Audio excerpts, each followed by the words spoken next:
Good afternoon, everybody, and welcome to this chat about a marvelous new version, new take on the classic Polish opera Straszny Dwór, the Haunted Manor, as it's known in English.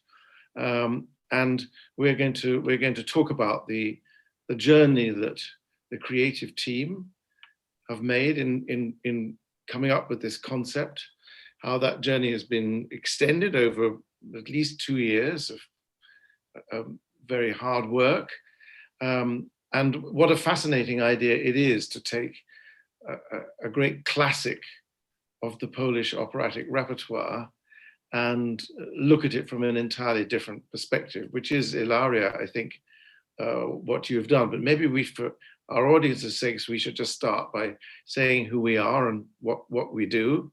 I'm David Pountney. I'm an opera director, and I directed a performance of if you like, the traditional Straszny Dwór.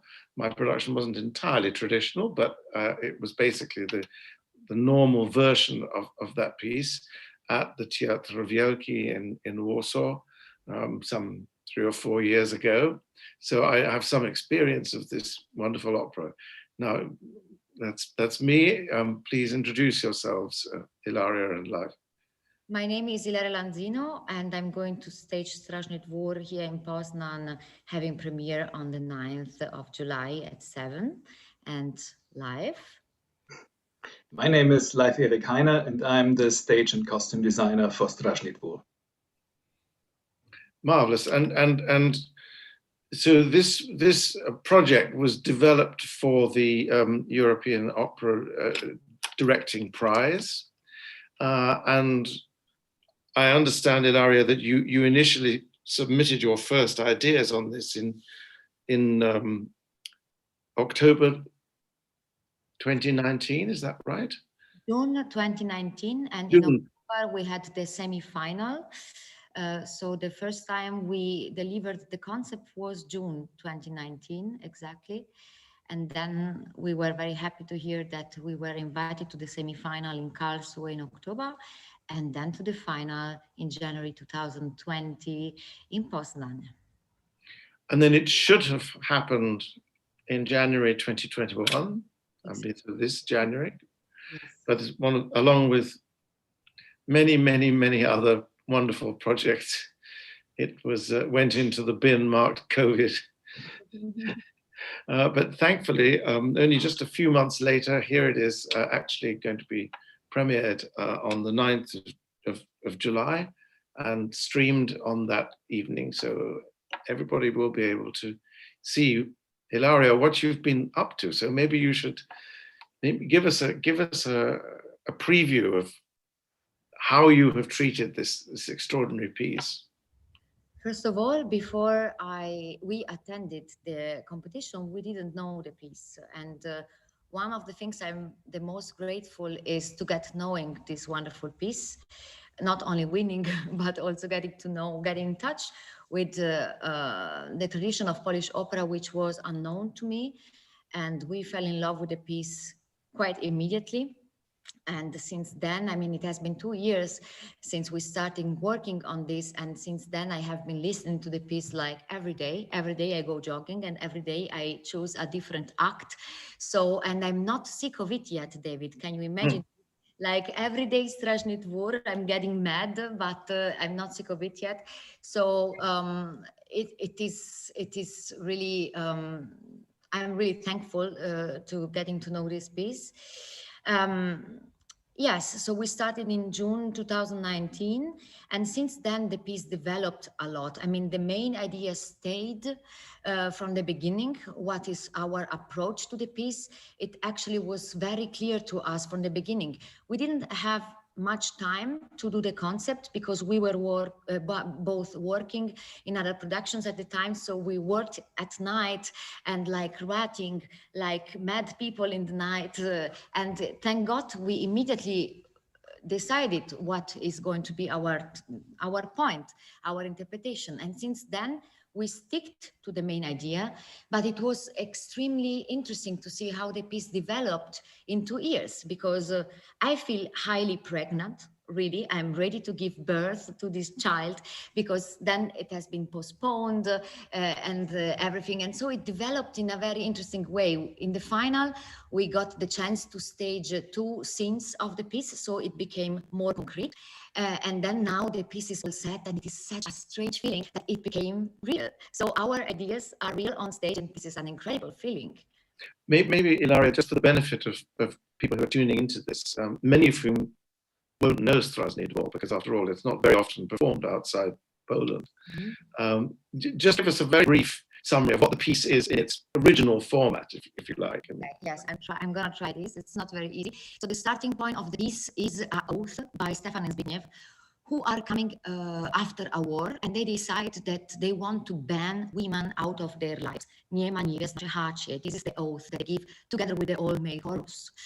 Why do they do this? Because, as I said also in the synopsis, they think that women are not strong enough to bear war. So these soldiers, Stefan and Zbigniew, want to be ready to go to war in any moment, and they don't need any lamenting wives, lament or płacz dzieci, like the cry of the children. So that's not stuff for us. We want to make war. This is how the piece is about. And then after they gave this oath, there are many challenges to this word they gave. The first one is represented by stubborn Auntie Czesznikova, who comes and already arranged a marriage with the 2 girls of her choice.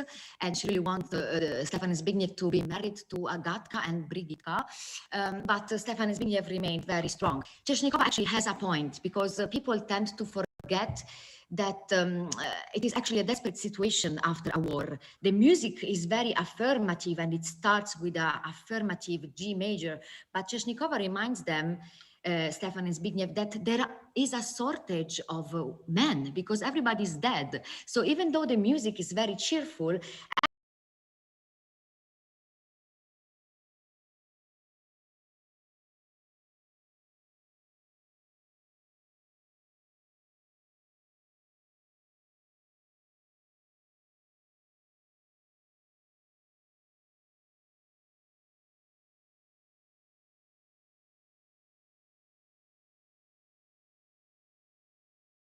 actually, this piece arises in an environment of destruction and fear.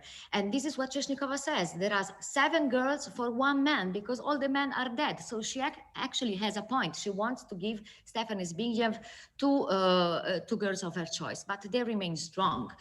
And the second challenge is represented by 2 very charming girls, Hanna and Jadwiga. Yes, who they might bring the oath of our 2 male protagonists in crisis, let's say. Czesznikova doesn't like them at all.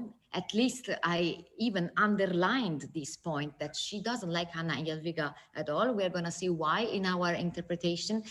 And I don't want to spoil if in the end these 2 men are going to stick to their words or not. But yes, those are the 2 challenges. So a very big oath. For me, it is important to say that this nie ma niewiast w naszej chacie, so no women in our homes, is not just a matter of not getting married. It's much more than this, because also when Auntie Czesznikova comes, they repeat this. They don't want women in their home, so they don't want Czesznikova in their home. This is in general about women. It's not just about marriage. And in the end, maybe these 2 guys managed to de-radicalize and change their minds about women. I'm very impressed to perceive, as you were talking there, that you've actually managed to teach yourself Polish, which is really a phenomenally laudable piece of in-depth research activity in order to stage this opera. I mean, you didn't know any Polish before you started this project. I didn't teach myself. I had at least 3 coaches, Katarzyna, Sylwia, and Alexandra, and Claudia, 4 coaches. So throughout these 2 years, I did it, but for me, it's something obvious, because when you stage, there is no time like to say, so maybe when you say this word, which is the word, maybe you can do this and this. You need, especially with a big piece with chorus and so many people on stage, and also to work on nuances in the text, especially if you reinterpret the text in a massive way like we are doing. We need to know what the text is meant to be. So Right. this was for me a very important thing to do. And the lockdown also brought to me the time to do it in a very careful way. So thank you, lockdown, that you gave me the time to do it. Right. So Ilaria, you're Italian, right? I am, yes. Life, what's your background? I am German, and Ilaria and I met in Germany actually when we were assistants. And did you have any prior knowledge of this piece before this? No, I didn't know anything at all, and I also, until this day, can't speak Polish. I learned a few words in the costume workshops that I can now identify when they're spoken, but that's about it. So you are a Moniuszko virgin. So to say, yes. Right. So, Ilaria, how have you decided to treat this very patriotic subject, I must say, because, when you talk about this war and the reason for their oath, I think, the implied message at the time was very much a kind of patriotic message about fighting for Poland, which had been divided up between Prussia and Russia, and that's why the piece was originally banned by the Russian authorities, because they understood that beneath this veneer of lightheartedness, actually it was being used to convey a powerful message of resistance and maintaining a tradition and all of these things. This is true. Yes, this is true. But if we listen to what Moniuszko is actually telling us, is about a message of inclusion, because what he's saying is when someone from outside is threatening our identity, we have to stick together. So there are no exclusion of people. So he is saying women are part of our nation. Women are strong. And not only women, he's also talking a lot about villagers. There are a lot of parts in which he is really also taking care about other categories, let's say, in the society that are supposed to be like not Schlachta, so are supposed to be not noble and maybe put apart from the Polish nation. And what he's saying is against the enemy. We need to stick together. Nobody is excluded by the Polish nation. So of course, on the one hand is a very patriotic message, but on the other hand is also a message of inclusion, which I believe it is a very liberal message, because as I said, the starting point is nie ma niewiast naszej chacie, so women are banned out of our homes. But on the other hand, the piece ends with Anna's aria is part of the fourth act, so sort of the end of the piece, in which she says, że polskich niewiast nie znacie wcale. So you don't know Polish women if you think that we are not part of your country. So she is having the last word about this. And Moniuszko is telling us that this oath to ban women out of the idea of nation is just pure silliness. It's just bullshit. So what he's saying is, of course, patriotic on the one hand, but we shouldn't come in the automatism, in the reflex that the only thing that Moniuszko is saying is about nation. He's talking about internal problems, internal exclusion. So of course, Moniuszko is a product of his time, and he knew also what the country needed back then. And this he explained in his letters, telling, I want to write a piece which comfort our nation. But on the other hand, we shouldn't come and think Moniuszko is just a patriotical composer, because he's telling us very important things. Let's think about Hajka and about Paria. He's always interested in people that are excluded from the society. So let's not stick to this patriotical aspect, but also develop the other liberal, let's say, mentality of this wonderful composer. So tell us then what direction you are taking with your interpretation? So, of course, there is a gender conflict, as you can see in our poster. Yeah. And it is in the text. This is not my own interpretation. This is in the text. There is an oath against women, and then these two guys managed to open their minds. So the very first step we took is to ask ourselves why these guys came up with this very silly idea. And then we searched in the text, and as I said, there is an atmosphere of despair. These guys have lost everything after the war. If also we know when the piece has been written in the Powstanie Styczniowe during the January uprising in which Poland has been destroyed by Russian. So we know how desperate the situation was. And the very first step we took is to show in the first act, and maybe Leif can say something about our first act staging, to show everything destroyed. Because this is the starting point. When people lose everything, when they don't have an identity anymore, then they start looking for enemies. And this is what women represent in this moment. They start looking for new values, for something that give them the feeling of community. And so we see this male chorus in the first act really like spreading testosterone and saying, we want to serve our country, our homes, and we don't want women. This is a desperate act, an ostentation of masculinity, which arises out of vulnerability. So maybe I would give Leif the word about the first act. Okay. Yeah. So as Ilaria already said, we see a scene of destruction in the first act. Like the audience has yet to discover what the haunted manor actually looks like, because we start in a different place, of course. And this place represents the state of mind that the male choir is in, that we see on stage. And as she also said before, the music is pretty enthusiastic and celebratory, if that's a term. So we see these men celebrating their victory, but we also see what price they paid for this victory. So we see a corpse on stage. We see, people that have severed limbs and stuff like that, and they're drinking their sorrow away. And as Ilaria said, what sort of period are we in, by the way? Do we know which it's a mixture. It's a mixture. So with the design for the first act, I tried to convey a picture of let's say Munduszko's time, actually.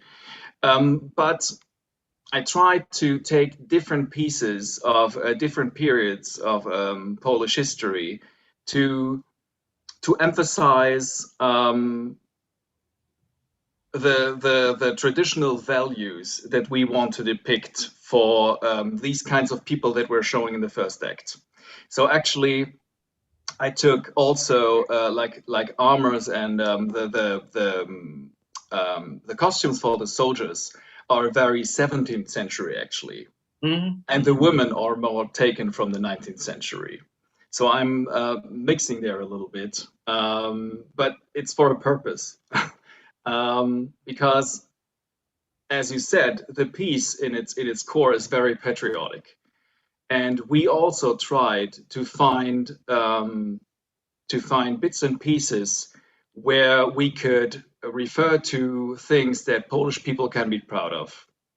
And one of those things is the Polish Husaria, which was a horseback-ridden kind of army, which were very feared of, and who actually won a few victories for Poland. And they give a really visceral picture, because they're not only wearing armor, like what was normal in that time, but they also had wings, which they wore into war.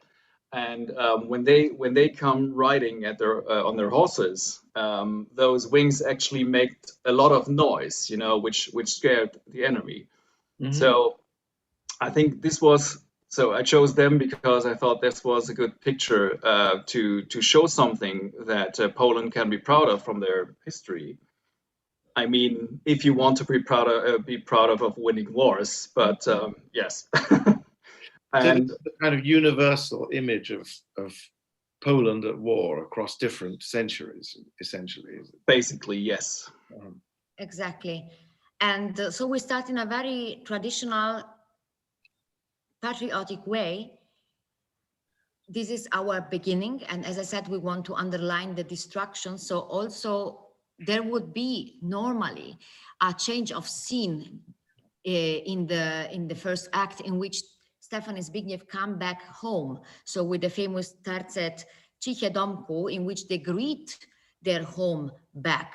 And in our staging, we are just staying in the ruins. There is no home anymore to come to. So they are not greeting, they are grieving for their homes. And by doing this, we want really to give an environment about why these two guys radicalized. Because for us, as I said, I didn't want to stay very light about this oath, nie ma nie wyznaczy chacie, that is just like, it means just like to not getting married. It's much more than this. And we want to tell the psychology in which this oath arise. So destruction, they lost everything, and they are making up some new values. These let the gender conflict become even bigger. The conflict becomes big if we tell they are radicalizing, actually. And when we come to our Straszny Dwór, we wanted to answer the question, what is this old order afraid of? Because this is a depiction of a mentality. We are staying very symbolic, even though the first act seems to be very realistic. We are showing the way of thinking of an order that maybe still exists. And what is this order, this very patriotic, very conservative values order, is afraid of? Because the Straszny Dwór, haunted manor, is about ghosts, is about fears. I mean, we shouldn't forget about the title. The title is Haunted Manor. What haunts actually there? What are those people afraid of? What is the haunted manor? So we have a very big, oh my God, I'm spoiling this. I think if we talk about the concept, it is necessary to spoil. But Life came up with a great idea about breaking between the first very traditional, realistic Polish act and the second act, which is very contemporary, still Polish, but very contemporary. So the people of back then, thinking very conservative and very patriotic, are afraid of a world of liberalism. This is our haunted manor. So maybe Life can tell us about the stage and his costume ideas, and I don't know. So this new image, which Life is about to tell us about, this comes in a way halfway through the piece, does it? I mean, after the second act, I guess. The first act. When we come in the Straszny Dwór, so we have the first act is like the act of Stefan and Zbigniew, and in the second act, Stefan and Zbigniew come to visit Miecznik. Right. He's a very good friend of their dead father, who died in war, by the way. And so they come to collect some debts by Miecznik. So Miecznik is a friend figure to Stefan and Zbigniew. And so they come to the Straszny Dwór.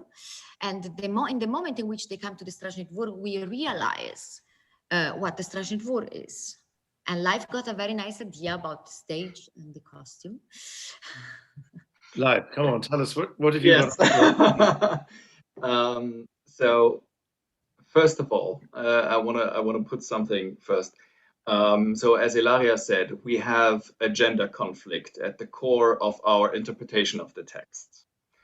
But this gender conflict also plays out in a, like, let's say, second layer as a conflict between ideologies or states of mind. As we already said, you have the conservative side, which is represented by the men from the first act, and you have men and women of the first act, and you have a liberal side that then comes in kind of as a surprise in the beginning of the second act. So in the end of the first act, we have a reveal of the actual haunted manor, and then we see what these men are afraid of, or what they think, what the ghosts are that haunt this manor.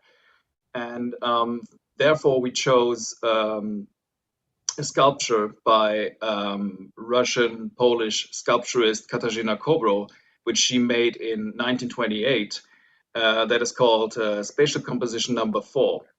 And it's a piece that is made out of sheet metal, and it's for us it was a perfect representation of something that conveys an idea of growth and of infinity, because all those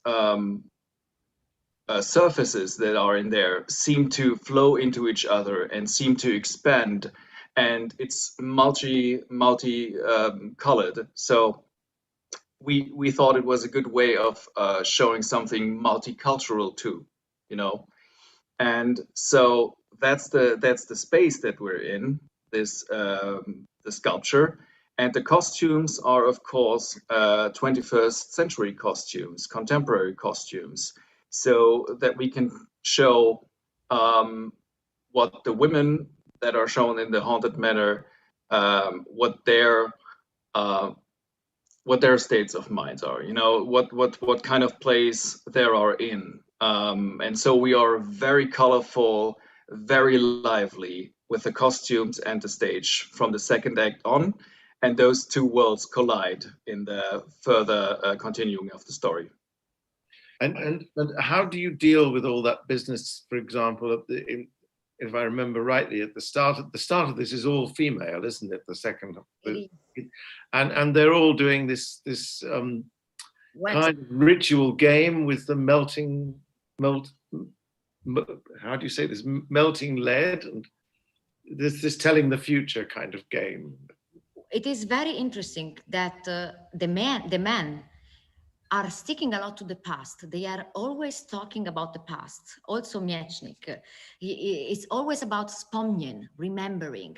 And Moniuszko is connecting this theme of nostalgia, of past, with also some instruments. And the first act, every time that Stefan and Zbigniew remember how the past was of Miecznik, it's very past orientated, and there are clarinets and oboe. He's using a lot of clarinets and oboe solos. Every time it is a moment of the past, and it is always connected to the man.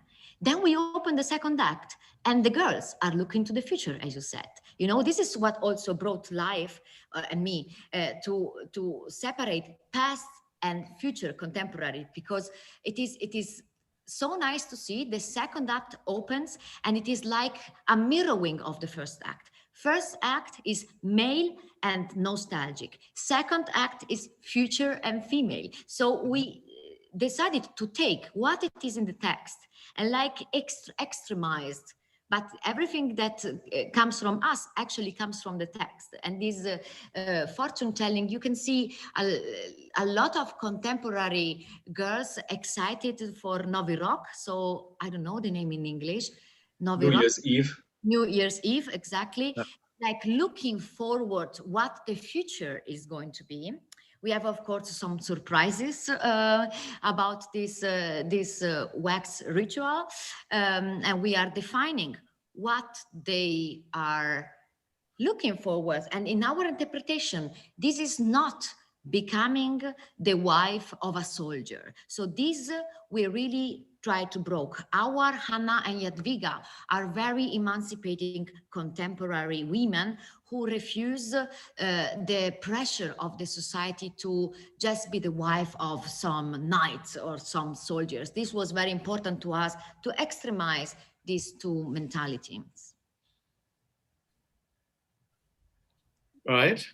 And so, yeah, so and all these people are now in completely contemporary costume, is that right? Not exactly. So as long as people stay in their states of mind, in their mentality, they will stay in their costumes. But yes, there are changes. There is Yes, there is an arch through this piece. I think Ilaria can say a few words about that. I think we shouldn't spoil too much. What is important to say is Miecznik, because Miecznik is the very conservative father of Hanna and Jadwiga. So he is like a foreigner in the Haunted Manor, a foreigner in his own house, because the values Miecznik stands for are very well expressed in his aria, Ktoś mi dzieje serce, które, in which he says, how his son-in-law has to be very patriotic, very courageous, Yakolev, like a lion. He has to wear the jupana and the kontusha, the very traditional Polish clothes. He has to avoid obsestrui, which is a word that says foreign clothes. So he has a very precise mind about how Hanna and Jadwiga, whom they have to marry. So Miecznik is obviously the old emblem of the conservative order. And so the conflict becomes also generational, because we see these two girls who are very fond of their father. I mean, I'm also very fond of my father, but our values sometimes are just clashing. And this is very actual. This is very actual, a generational conflict, a gender conflict, a conflict between two mentalities which are coexistent also in Poland right now. And yes, so not everybody in the Strażny Dwór is modern. Miecznik, for instance, is not. And I mean, it strikes me that you are being very bold with figures like the Miecznik, who is a kind of totemic figure in Polish culture, actually. And I think I'm not saying anything surprising to anybody if I say that the color of Polish politics at the moment is very much in favor of more traditional approaches to all kinds of topics, including perhaps especially the gender issue. I mean, you are being very daring, I think, in locating the piece in this way, which many traditional Poles might find quite alarming. First of all, when we came up with the idea of the concept, it was 2 years ago, and it was a different situation. And then when the situation developed, we were even more convinced about what we are doing. I mean, it's not our, the situation inflamed a little bit in the last months and in the last year. And this is, our choices have been made before that. And now it's becoming even more actual. And I don't know if it is good or it is bad. It is just like this. And we are sticking to our ideas. But what I want to say is that everything we are doing is out of love to the piece. So we prepared ourselves very carefully. And we are really also sticking a lot to the text and reinterpreting close to the text. So, and also our conservative world, which we are depicting. For instance, Miecznik, you named him. I love Miecznik. I mean, I am treating Miecznik, for instance, as a very human character. I mean, it's not the fault of anybody if there are people like Miecznik that belong really to another generation, but the clash, the conflict, it's still here. We cannot ignore it, you know. And so you can see people that's like Miecznik. I mean, I would say in my interpretation, he's sort of 70 or 70-ish, something like this. Like me. David. And the girls, I mean, my father is also 70 and I am 30. I would say this is more or less what's going on there. And this is very normal, that there are people that think differently, but stick to the individual developments of the figure. Don't just look to the bigger picture we are giving, but also to Stefan, Zbigniew and Miecznik, because we are showing the possibility of hope, the possibility of maybe bringing a bridge between these two mentalities, between this conflict. Because on a private level, if you get to know the people that are thinking differently than you, maybe you find a compromise. And this is what we want to show, especially in the figure of Stefan, Zbigniew, and Miecznik. So I would like to make an appeal to take a careful look to what is happening with these three figures in our concept.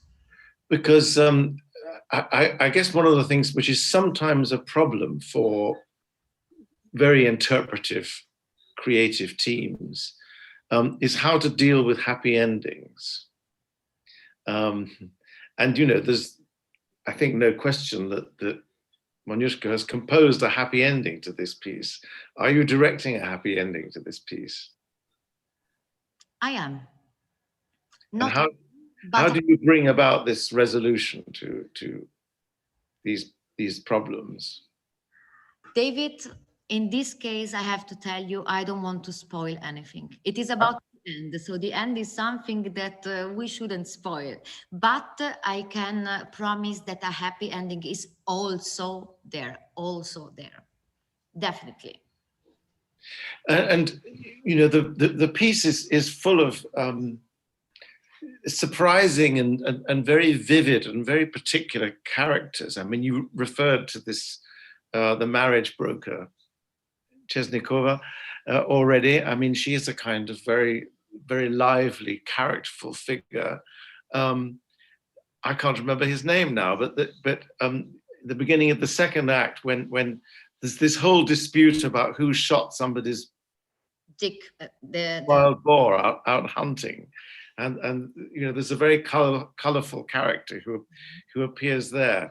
And there's also this kind of strange figure, this sort of French Damazny figure.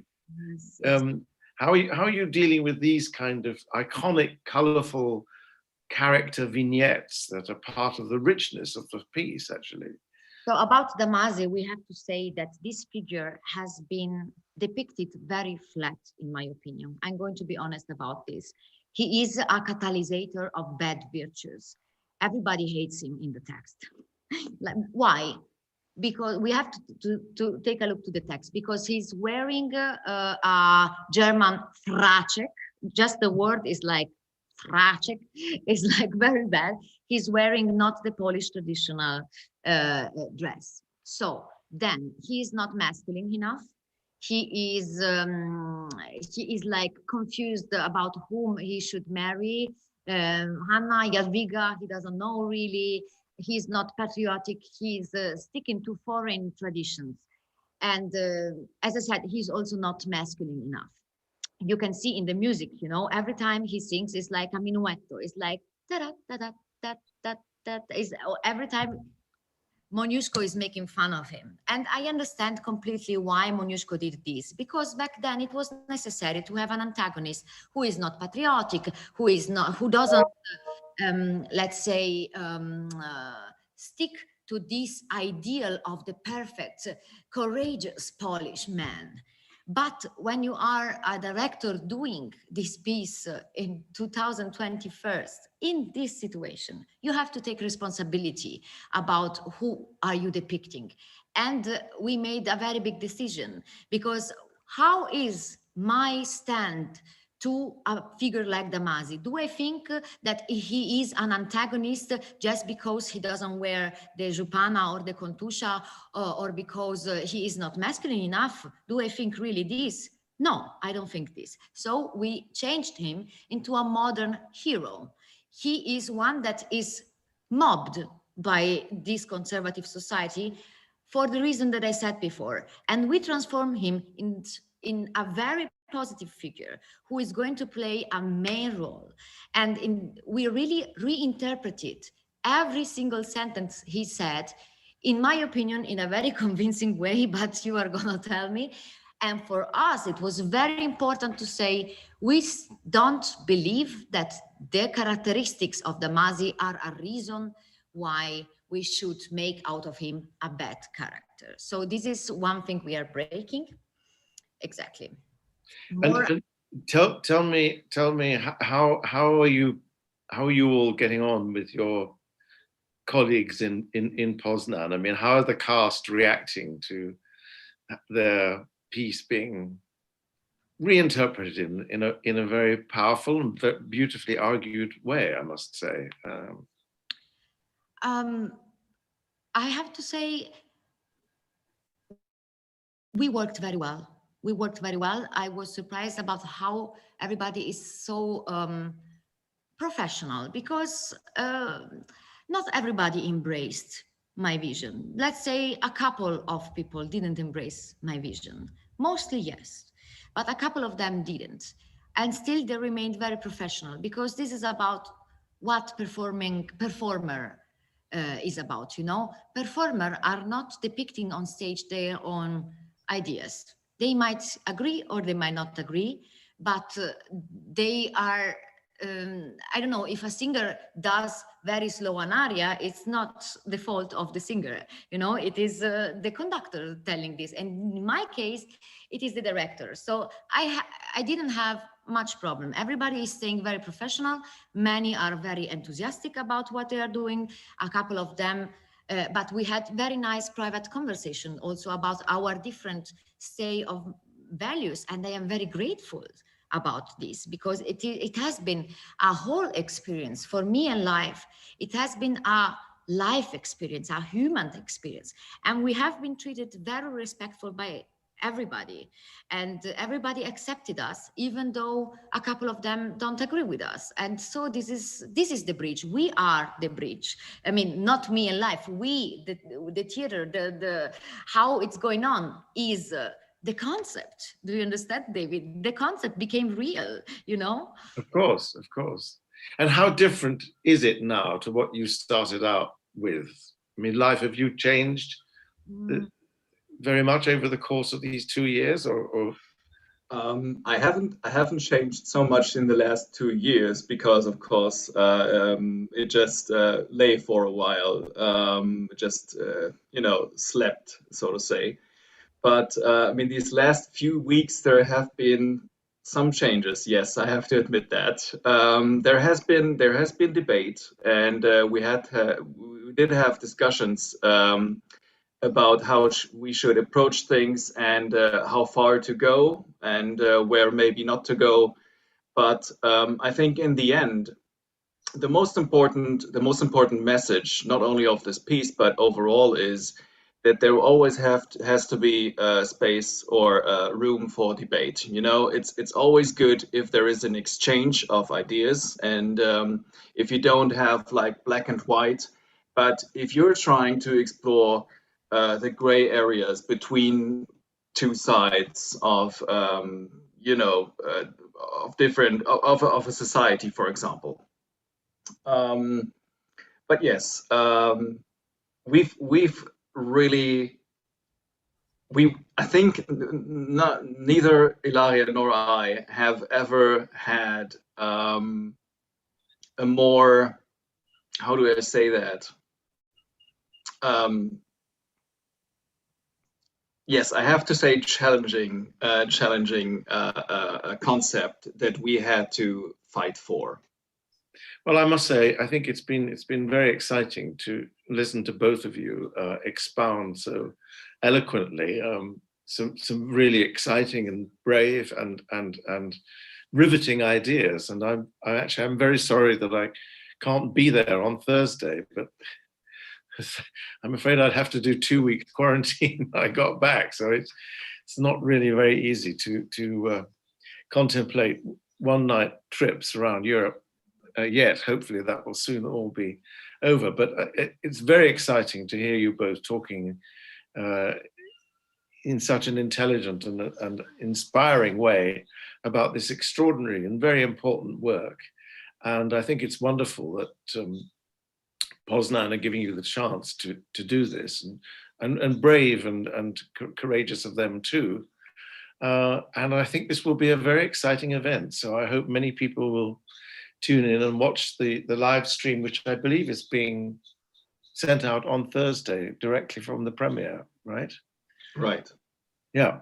Friday. So, I think that's probably we've done the end of our discussion, but not the end of a very exciting journey, because that will happen on Thursday with the premiere. And toi toi toi for you all for a wonderful night. Thanks a lot, David. So on Friday, we are going to have finger crossed and think of you. Thank you. Goodbye to everyone. Thank you for this chat. My pleasure. My pleasure. Bye.